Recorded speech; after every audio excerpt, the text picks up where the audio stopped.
Okay, so once your tank's clean, don't clean it with any harsh chemicals. I just tend to clean it with hot water and lots of scrubbing.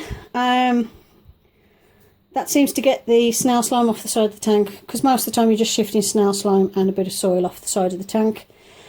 Every so often I do give it a good clean with some soapy water, just you know, water with a little bit of fairy liquid in, but then you've got to really thoroughly rinse it out to make sure you get all that fairy liquid out, because soaps and detergents and things are not good for the snails, which is why I've got gloves on as well. I could wash my hands and make sure that they're free of moisturisers and stuff, and then just wet my hand with some water to pick up the snail, but I've got eczema on my finger which is flared up at the minute. I don't want to get snail slime in my eczema, and also I don't want anything that could be irritating my skin to affect the snail, so I've got my gloves on today. So as you can see in the tank, I've got the hydrometer and thermometer. I've got my piece of cuttlefish, which is good for their shells. That's what helps keep the shells healthy. They need a very good supply of cuttlefish. Is it calcium or something it gives them? Calcium, I think. Ignore me if I'm wrong. But yeah, you need a good supply of cuttlefish that they need to have access to 24 hours a day. They will nibble it every so often. As they get bigger, you'll hear like a sort of noise in the night, and that'll be them munching on the cuttlefish. I've got a plastic bowl. The last time I did a snail video, I had a few people tell me that I can't use the ceramic bowl in case they fall off the top of the lid and crack their shells, which, yep, fair enough. So I've changed it. I've got this small plastic one. What I've done is I've just sunk it down into the soil a little bit. I do need to get a couple of pebbles in there to stop the snails from falling in and not being able to get back out, so I will sort that out in a minute. Then I need some water. This is fresh water. I'm just going to put some in the bowl. I'm not going to put a lot in the bowl, because again I don't want them to drown. Just a little bit for now, because they're only babies, they're not going to drink a lot. And then what you want to do is get your spray bottle to work. Come on.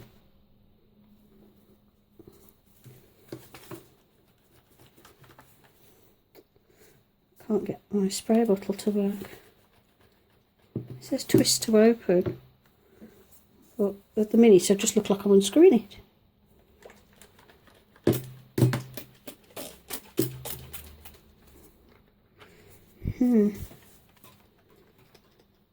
So I was hoping this had missed it a bit more. I'll have to fiddle with it a bit more. But you want to spray the insides of the tank. You want to maintain a nice humid atmosphere in the tank. I'm going to give the soil a bit of a spray as well.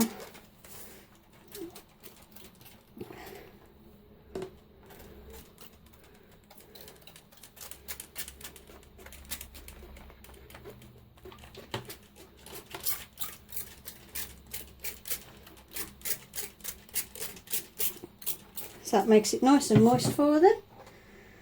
Then I've got my little snails here. What I've done as well is I've got just over an inch of soil in there, the bedding in there. That's so the snails can burrow under if they need to. They'll either burrow under when they want to go to sleep, or if they want to maintain their body temperature. Sometimes they like to go under just to feel safe and secure. So this is my new baby number 1.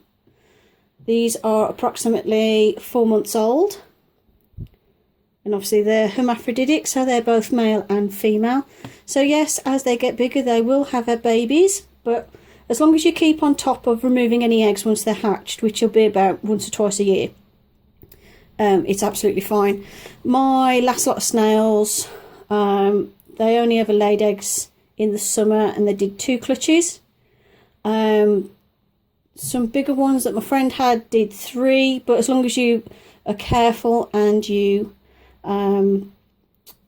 remove the eggs and freeze them, you'll be fine. You won't be overrun with snails. You can maintain the population that you've got. I'm just waiting for this one to come out a little bit. His eyes are just coming out. What I need help with as well is I need you to help me name these. The last snails I had were Gary, Brian, Steve, Phil, Neville, and Speedy or something like that. I can't remember the name of the sixth one. These two need a name, so if you can help me think of a name, that would be awesome as well. But yeah, they're nice. They get used to being handled. These are going to be sort of freaking out at the minute because they're like, whoa, who's this and why am I so high up? So I'm just going to put him in the tank. I'm going to put him by the cucumber and he'll notice it in a bit and start eating. Let's get this one out. Oh yeah, when you take them out of anything, don't just pull on the shell, because the suction on here for the foot will be quite strong and you can actually hurt them if you just pull off. What you're best off doing is trying to get a finger underneath the foot to break the suction, and then you'll see the snail will curl up anyway, and then you can take them out quite easily. So this is my other one, again 4 months old approximately. The woman in the pet shop said that they've had them for about a month, and the previous pet shop, because it was from another site that they've got, had them for about 3 months, so they're about 3-4 months. They're about 4 months old, she reckons. I'll have to go back and check my other snail videos on mine, and I'll see when they got to this sort of size, and I'll be able to let you know approximate age, but approximately 4, maybe even 5 months old. They're less than a year definitely, because I can tell by the size. So this one's not going to come out while it's there, but as you can see, it's got a lovely pattern on the shell, lovely nice dark shell, so it's a nice healthy snail. And I love the patterns that they have as they're little. The patterns do fade a little bit as they get bigger, but if you have a healthy snail, it will have a really good, nice shell on it. I'm going to chuck away this that came from the pet shop. Same bedding as I've got, except this is a little bit drier. I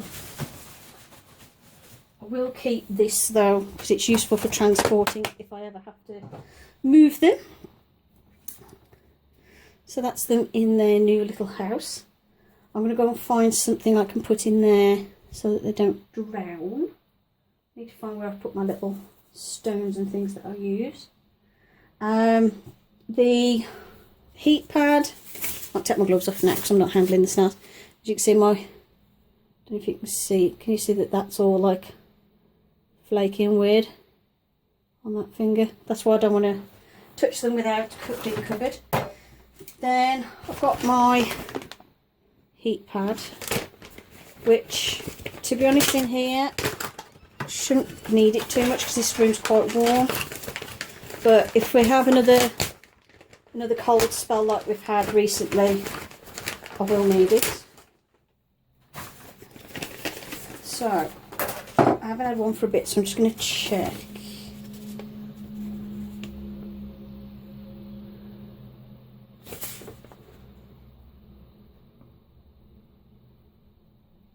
Right, yeah, I just wanted to check, because if it's a wood vivarium, you put it on the inside, but glass one, I just wanted to check I could put it on the outside, and it says yes I can.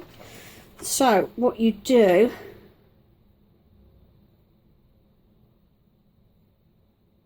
do not cover it. You've got to make sure you don't cover it.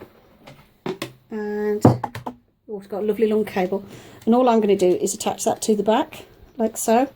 I've got a thermometer and hydrometer there, so I can monitor the temperature and tweak this and put it on and off as I need to. You can get ones with a thermostat on, but I couldn't find one. I used to have one and I don't know what I've done with it. But to be honest, I've only got this for emergencies. I've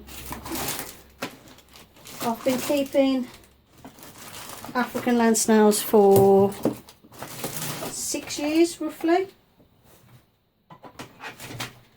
And I've only had to use the heat mat a couple of times, so I should rarely use this, to be honest, because the house does stay fairly warm. But I will check anyway, and because this year's been a bit colder, so what I'm going to do is just stick this on the back with some tape. And as long as you don't put tape over the heating element to attach it, you're fine.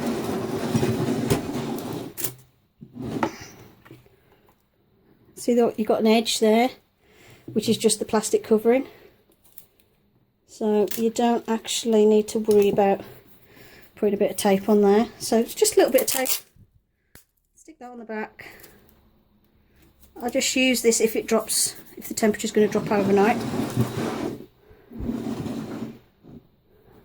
that's that. What you have to make sure of with, if you're using a tank like this is an old fish tank. Excuse the lid, I have got to clean it. I found I have to tape it down like this with some gaffer tape. One of my larger snails was able to pop the lid off this because he just climbed under and he just pushed until he could get out. That's before I put tape on. So I came back the one day from work and found him halfway up the wall. Little sneak. But with tape on it's fine. As long as the lid's secure, they won't escape. And that hole is not big enough for them to get out now that they're this size. If I'd got babies, I'd have to tape that up and that as well. But then obviously I wouldn't have the air holes and everything. The babies will get out of anything. So you're better off with sort of like a mesh, like or even like some tights type of material stretched over the top. Otherwise they're just going to get all over your place, all over your house. So that's my tank. I'm just going to clean this lid because it's a bit rough, and then I'll be back in a minute.